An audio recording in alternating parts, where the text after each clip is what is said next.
Lori Sapo has been a champion in rural cooperative development for more than 30 years. From the halls of the legislature to the most remote tribal and rural communities, she has inspired and mobilized North Dakotans to improve their quality of life with the spirit of a dreamer and the tenacity of a doer. Lori was born on June 2, 1962 in Grand Forks, North Dakota. Her father's work in rural cooperatives led the family of 5 to the tightly knit small community of Park River, where Lori's parents prioritized shopping local, even if the variety was limited, or when it stretched the household budget. At a summer dance on her birthday, Lori met Kurt Sapo. The high school sweethearts later married and raised 2 children, Amanda and Eric, and have 2 grandchildren, Braden and Avery. Lori confesses to having always been a hopeless introvert. So when she graduated from high school, she was surprised when her teachers presented her with the Danforth I Dare You Leadership Award. Receiving that award encouraged her to reach further, beyond her comfort zone, and to recognize her potential. After high school, at a time when options for young women in rural North Dakota were limited, Lori attended an unaccredited trade school and became an administrative assistant for a community development organization. She was intrigued by the work, but frustrated that her limited education was preventing her career advancement. With 2 young children and a full-time job, she went back to school and graduated summa cum laude with a Bachelor of Science degree in Business Management and Organizational Leadership from the University of Mary. Having seen cooperative development projects while working with a state ag development fund, Lori yearned to be part of the action. In 1998, she was hired by the North Dakota Association of Rural Electric Cooperatives. Her first co-op job became a 26-year journey. In her position, Lori directed the Rural Electric Cooperative Development Center. Most of the many tools in its toolbox were nurtured by Lori, including the Rural Development Finance Corporation's $9 million revolving loan fund and the North Dakota Rural Electric Cooperative Foundation.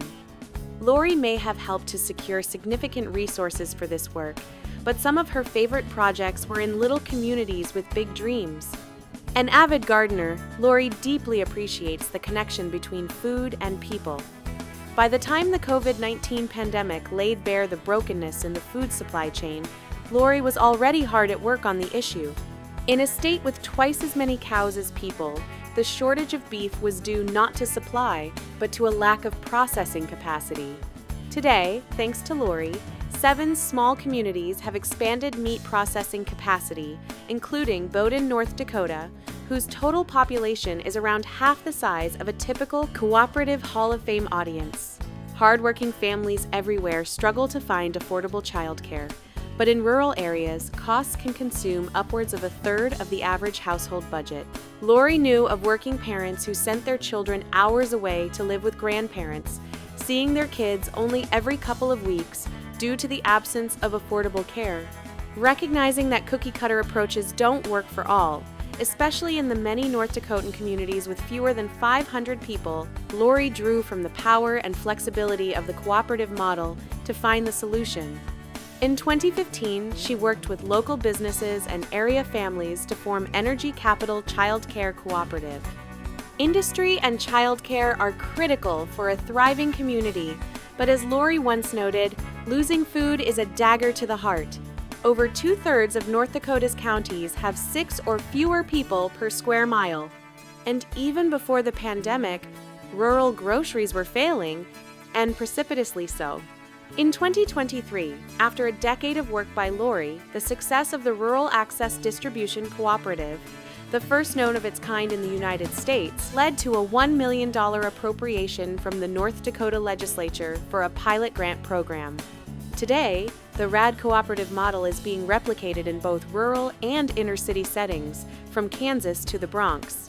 Ever pragmatic, Lori asserts that success is saying goodbye. Being able to step away from a cooperative, project, or community means there is sustainable momentum and that others have followed Lori's example and dared to lead.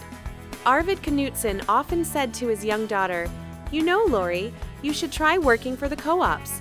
How lucky for North Dakota and for all of us that she heeded those wise words.